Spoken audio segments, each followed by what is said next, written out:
Hello everyone, this is Mr. Zalgo here, and welcome to the official revival of my YouTube channel. It's been, what, fucking like 2 years now? It's absolutely insane how long it's been. I was in high school back then, and now with the current events and everything, I'm here in a good old modest apartment complex and everything, and just doing my own thing, really. But anyway, with enough background chatter going in, I do want to start off this revival with with a game that I've been playing quite a bit since its release. I remember if you were old to my channel, if you knew my channel for quite a bit, you would hear of this old concept I made when I was in high school, a parody blind, which was frankly unsuccessful, and it was honestly a really dumb move I attempted back then. So I decided to abandon that and stick with Sodden Sanctuary, and I'm just going to be playing it as a legitimate walkthrough, like a Let's Play and everything. If you know me personally, you know that I am a huge fan of the Souls franchise. It's been with me since Demon Souls, actually. Since I first watched videos about the Souls games on YouTube, I eventually grew attached to it to a damn near obsession. And when soulslike started coming out, I played each and every one of them, and liked a few, hated a couple, but out of all those soulslikes, this game, Sodden Sanctuary, is probably my favorite of the bunch.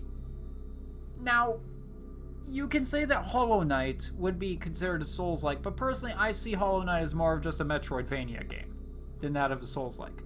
I will be doing a Let's Play on that game, but not right now. Anyway, if you go into my old save files, you will know that I've played the game quite a number of times with a bunch of random names, a couple of cosplays like Richter Belmont, and the Reaper here, which is my Achievement Hunter character. Basically, I know a fair bit about the game. Not everything about the game, but I know quite a fair bit. So I feel like this walkthrough should be a fun thing to do. So without further ado, let's get started. We will name ourselves Mr. Zalgo. That shall be our name for this character, as per our official YouTube account. It used to be Outbreak 101, but honestly, Outbreak 101 is a fairly childish name, in my opinion. And I personally like the sound, the ring to Mr. Zalgo a lot better. It's just like my personal opinion and everything. But anyway, we're going to have our character with a good old fern wreath. Raven hair. His eyes will be sky blue. He will be in Tristan, actually. Will he be?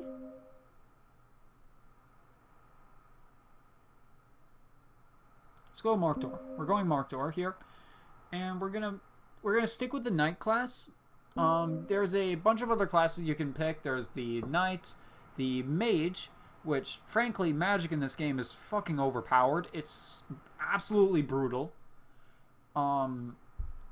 There's Paladin, Thief, the Chef if you want to have a challenge, Cleric, which is probably, according to Reddit, the best class in the game, but I don't play the Cleric. I play Knights, Pauper, Knight and the Pauper. The Pauper is essentially the Deprived in this game. And the Hunter is if you want to cosplay as a Bloodborne Hunter. So we're going to stick with the Knights. The effects, there's like the, the starting item that you get in the Dark Souls franchise. There's the red shards, which essentially give you a really small regen sort of heal. It's not amazing. I don't really like it. Not to mention you get them so often that's like it's not really worth having it as a starting item. The Stone Sellsword you want to use as a co-op item. Sadly, this is local, so you gotta like get a second controller or set up share play with someone in order to do co-op or PvP. But from my experience with it, it's pretty freaking fun. It's not bad at all. Amber Idol is essentially an upgrade item. You use it to upgrade a weapon to any particular type. The Grasping Ring is used essentially to farm salt, which is the souls in this game, the currency system. And the Crystal Sphere is used to purify a shrine, which we will actually get to much later, actually. We're going to start with the Amber Idol. Amber Idol is a really good pick. There's a bunch of these challenges you do if you want to like have a hard time. I don't recommend doing hardcore mode. You will die a fuck ton. Like this is not an easy game. Gravity is just brutal. It's just brutal. So anyway, we're going to venture forth and start our game. The world has known war for centuries, but peace is finally preciously near. We deliver the princess to the kingdom across the sea, where a marriage alliance would save us all. Failing this mission would surely plunge us into darker days. So we start off in the in a ship. We have a good old light attack. There's strong attacks. You can also charge up a light attack to do slightly more damage. You could jump and do air combos as well. And a air strong combo. You could change the way you're holding the weapon by pressing the tab button on the PC, for example.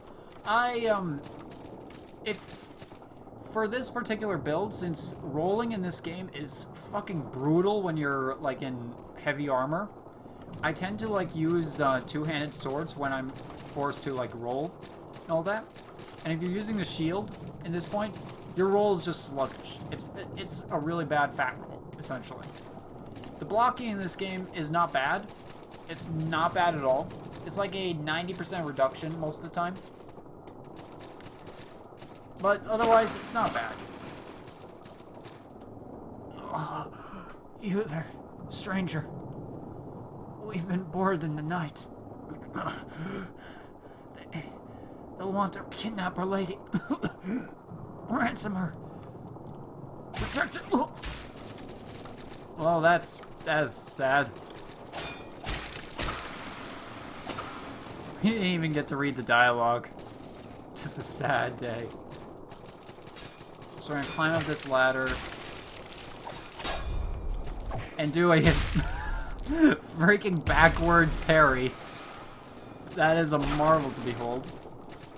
Here's a little tip that some Let's Players don't actually make notice. If you look up right here, you can actually notice the princess that they were talking about, along with her handmaiden, just above your current floor. And it's a really nifty touch. If I'm gonna spoil something, this is the only time you're ever gonna actually see the princess and the handmaiden for this in this account. I believe this is the only time you ever see them. I could be wrong. It's been a while since I've last played, but I think this is the last time you actually, the first and only time you actually see the princess in this game. And you'll know why once we get into the story. So we're gonna get into some parries a bit more.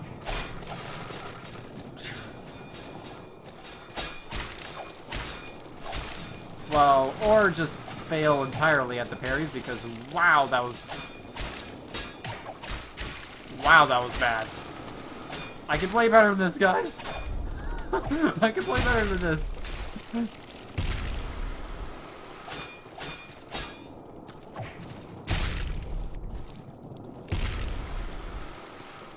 As you can see, there's a little parry repulse mechanic similar to Dark Souls. There's also the guard break mechanic similar to that of Dark Souls. This is as true to Souls as possible. Just as much to the point that there is a boss that we'll be fighting that we will try to beat, but most of the time we're gonna die straight up. Meet the Unspeakable Deep. This boss has like 3 attacks. The most difficult one to dodge is the fucking jump attack because there's like fucking 2 hitboxes on this thing. And he loves using that ability.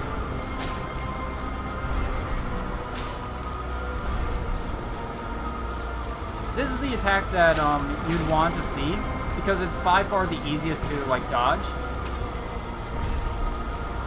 The smash attack, it depends. It honestly depends. The reason why I'm going away is because you don't want, if you want to have any chance of beating this guy first try, you want to have him not hug a wall. Because if he hugs a wall, then you're kind of screwed on trying to dodge the attack.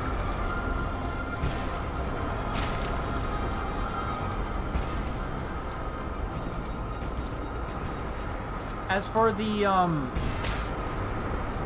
if you're wondering, yes, this is a boss you're not supposed to win to, which is why his health pool is absurdly large. He can also one-shot me at this current health pool I have. Ah, crap. Yep. Oh, I did not ready myself for that. Failing this mission would surely plunge us into darker days. I awoke to the sound of waves washing on rock, and I knew I was alive. I must find the princess. That was a mess at reading. Oh boy. That was bad.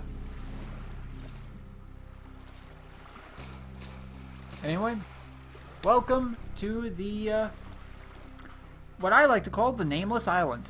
Or as the Drowned Tome likes to call it, the Nameless Island. If you don't know what the Drowned Tome is, it's a user that I will credit once I actually figure out who the guy is. Made this large 80-page PDF on the lore in this game. It's a pretty great read. I'd recommend finding it. It's pretty good. Anyway, welcome to the Shivering Shore. This is essentially the tutorial area in the game, and there's not much to it. It's fairly short. Well, hello there. You're just a fleshy bit of flotsam, washed ashore with the rest of us. You'll want shelter, you'll want sanctuary. But what is a sanctuary without faith? There's an empty sanctuary up the beach. You can claim it for your creed. Tell me, do you keep the new gods? If you're wondering what he's asking about, he's basically asking what covenant you're wanting to join in. He's asking right now is the 3, which is a popular church convent where you worship the judge, the knight, and the king. Basically, the 3 gods. Each covenant in this game has a bit of a special effect on your character if you were to join them. And since this is a mainly single-player-esque title, there's some pretty nifty covenant effects in this game. The 3 is the default one, and frankly, it doesn't have much to go with it. It doesn't have a lot for it, so honestly, for the sake of this playthrough, we're not going to go with the 3. You don't keep the new gods. Rare. So, are you a pilgrim of Devar? Your sword has been dying out for centuries, I'm afraid. The Pilgrim of Devar are essentially the Priest's Covenant. It's used for miracles like healing and blessings. It also has a pretty nifty healing flask that also gives you a defense boost. It's not bad, but it's a covenant that I almost never join. The 3rd covenant, however, is what I tend to go with. No? Do you hold no gods at all? You're either brave, foolish, or from the north. You don't look particularly brave, but you don't seem particularly foolish either. Are you a mountainsmith? Mountainsmiths are like swordsmen. They are like the barbarians, the Nordics, with their potion being a straight-up bread roll. I'm not joking. It's beautiful. They also give you the most starting weapons in the game, and while it doesn't have much compared to other covenants, this one for a starter, is pretty freaking good. I like the Mountainsmiths the most out of all the others. So yes, men from the mountains of the northern continent of Markdor are Iron Ones. They believe in no gods, believing instead in the iron will of man. They love steel, but hate magic. Are you a member of the Iron Ones, then? Yes. You're a member of the Iron Ones, eh? No gods will help you here. Accept this metal icon, then. So, if we go into the lore and check out the metal icon, an icon forged of precious metals, it represents the achievement of men. Place the metal icon in a vacant sanctuary to claim it for the Iron Ones, who bow to no gods or idols. This is an item that we use to claim sanctuaries, which are the bonfires in this game. Here we have these messages in a bottle, which are essentially the message system in this game. There is an online system where players can actually send messages to other players throughout this world, and you will be seeing them throughout this walkthrough. So first we're going to be dealing with these enemies called the Drowned. And you get to bear witness to the, frankly, brutal combat in this game. So we pick up two items, the Ron Walker's Ear and the Sanctuary Key. The Sanctuary Key is, well, frankly, it's just a key. And the Ron Walker's Ear is a trophy, which you can use to level up your Covenant, or use it to craft certain weapons.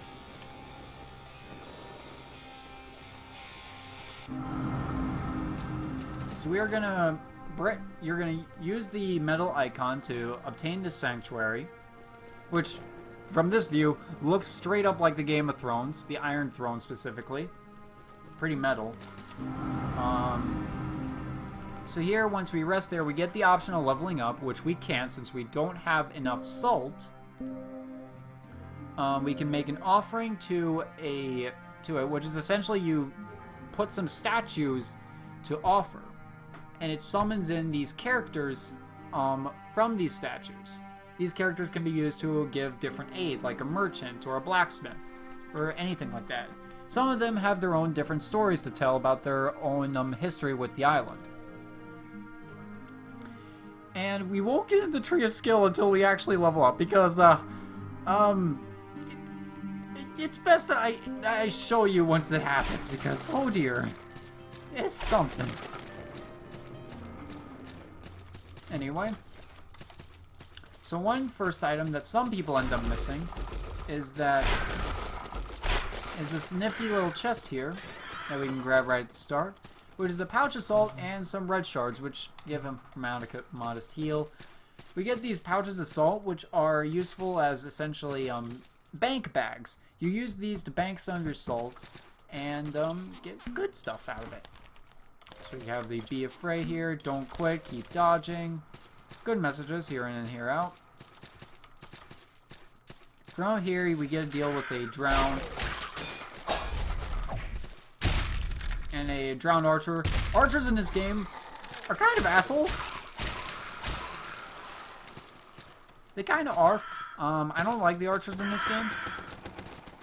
If you look up, the corpses that are currently hanging there are kind of bloodstains. They're a unique effect. If you die in the area coming up, then your body ends up being hanging there for some poor player to end up noticing, which is a pretty cool detail. It's pretty cool. The Festering Banquet. The gimmick here in the Festering Banquet is that the zombies will keep respawning the longer we do this. The longer we stay here. You can try farming, but honestly, you really can't do much with the farming here. Like, it's not much. To be quite frank here.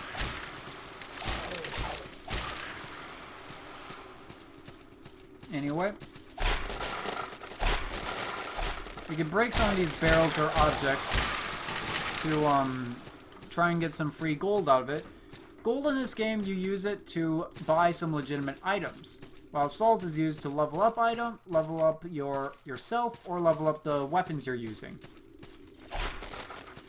Frankly, I like both forms of level up, and upgrading is fairly cheap as of the early game. So, it's not a big deal. It's not really a big decision maker anyway.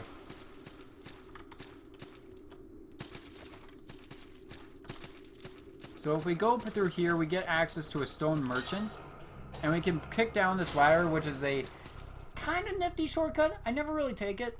I never take it because, like, honestly, you don't really make much progress in this area to begin with, so the shortcut doesn't really mean that much.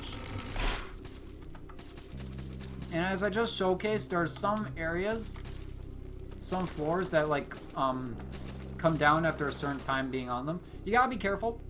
Some of them are kind of assholes and they break really fast, so you gotta be careful with this. So here we get a situation where we deal with a doggo and a singular archer. What I like to do is to jump up here and do a standard attack on the archer first, and then kind of hold my ground for the doggo to show up. The reason why I don't directly charge in is because the doggo has a grab attack, and the grab really hurts, especially at this current level state. So I can't really afford to get hit by it. So after dealing with some bats, we can jump up here to grab ourselves some more red shards, and if we drop down, we get access to a stone cleric, which you can use to buy miracles. But since our character isn't really going to be using miracles in this game, we are honestly not going to be using cleric that much. Not very useful for us. The other side of the doorway is basically a different direction of the same area. And honestly, I prefer taking this path for the items, so we're going to ignore that doorway.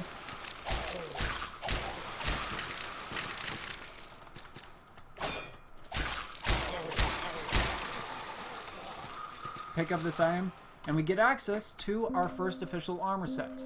This is the Rogue's Mask. This is the default gear that you obtain right around the... if you played as a thief in the game. The Rogue's Mask essentially gives you good protection. Well, actually, it's significantly worse detection if we go here. Yeah, this is a helmet, so we can't afford to just wear this. But if we do that, it gives significantly worse protection. But here's the thing. You can roll so much faster with it. It's absurd how fast you roll with it. It's really good. As of right now, we're actually going to be switching over to the Rogue's gear. And then ditching the shield. So you can see our roll speed is significantly faster as a result. Now, I've seen quite a few Let's Plays of this game, which have, like, people constantly using a certain greatsword to their advantage to basically auto-win the game. And honestly, I'm not a fan of it. I'm not a fan of, like, strength weapons in general in the Souls games. I've only played, like, a couple of strength builds. Most of my builds are, like, Dex with Reaper and or Sides. So, for this build, we're gonna build some dexterity. It'll make our game a lot harder, since we are vulnerable to a lot of shit. Like, we could die to anything. But I think it'd make for an interesting playthrough. Make for an interesting one for, like, veterans at least, who, like, randomly run into this series. Because, frankly, my YouTube channel's not that popular. But, hey. It is what it is. And I'd like to entertain you guys with some new content, so might as well. So we're going to pick up the Stone Blacksmith, which is probably the most useful stone item in the game because you get access to upgrade materials, to like upgrading the weapon and such. Really good. And what I interacted with right here is a shrine. The shrine is essentially a mini sanctuary. A mini sanctuary is like, you use it as a checkpoint. If you die, you come back here, and that's it. However, you cannot level up, you cannot offer anything, and you cannot access the Tree of Skill. So, because of that, we can't really do much with it. It's just a simple checkpoint that gives us health, gives us stamina, and the like. Which brings us to one thing. If you're wondering about another thing that I haven't mentioned yet, it's that this ring that I had reduces wounding effect. But what is the wounding effect? It's simple. Basically, when you take hits, your max health is drained from the consistent amount of wounds you've been taking. So eventually, my health, which is currently at 100%, would drop down to a max health of like 70%, for example. Same with stamina in this case. If I use up too much stamina, my max stamina will drain due to fatigue. It's a pretty cool idea, and it does up the difficulty ante quite a bit. I personally like the system. There's just one problem I have with it, and it's the fucking fire element. It's terrible. Fire is brutal in this game. If you get hit by fire, your health drains, and your max health drains with it. It's insane. You'll know when you see it, because there's quite a few enemies that do fire damage. But, yeah, it's honestly just brutal. Anyway, we're going to be dealing with our first boss in the game, which you could tell because of the candelabra that I'm looking at. So if we climb up, we get to deal with the first boss and the official poster enemy in this game. That, my friends, is the Sodden Knight.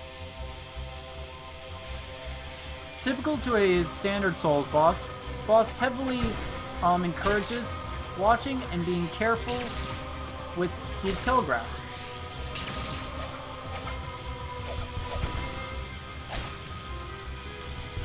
Oh, that was bad.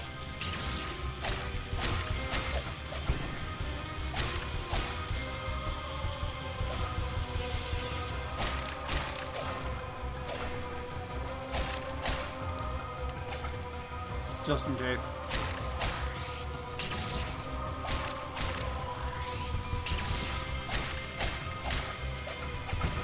Okay, once he gets his glowing eyes, the game gets a lot harder because he starts comboing his different abilities.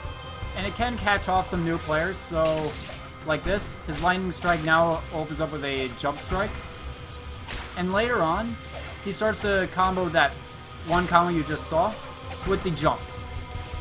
It's pretty brutal. But you can dodge most of it if you simply walk under him.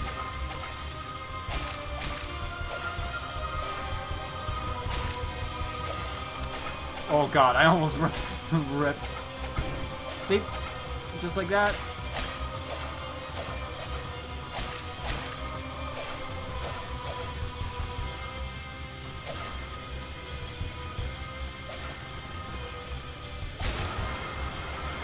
Yeah, I'm not playing with it. Playing with their game, Sodden Knight. No damage. No damage run, boys.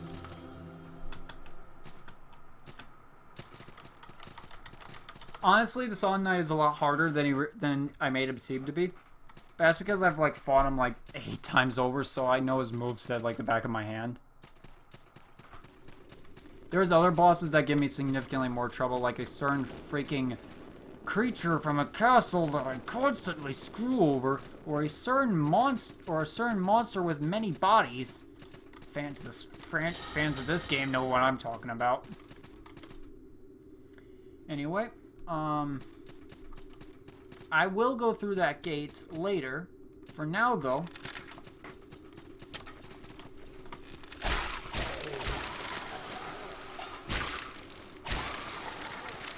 I am going to actually head over to the old shrine.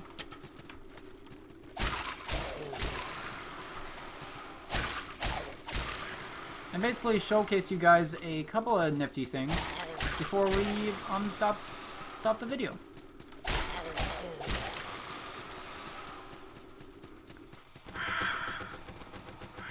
Because there's still some new stuff I want to show you quickly.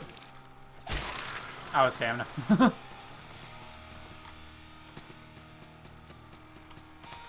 Oh yeah, also as a forewarning, torches in this game are useful. Really, really useful. Don't diss the torches in this game. Anyway, with our current levels we're going to level ourselves up by 3, which gives us 3 black pearls. These black pearls can be exchanged at the Tree of Skill, and you will bear witness to the absurdity that is the skill system. Yeah.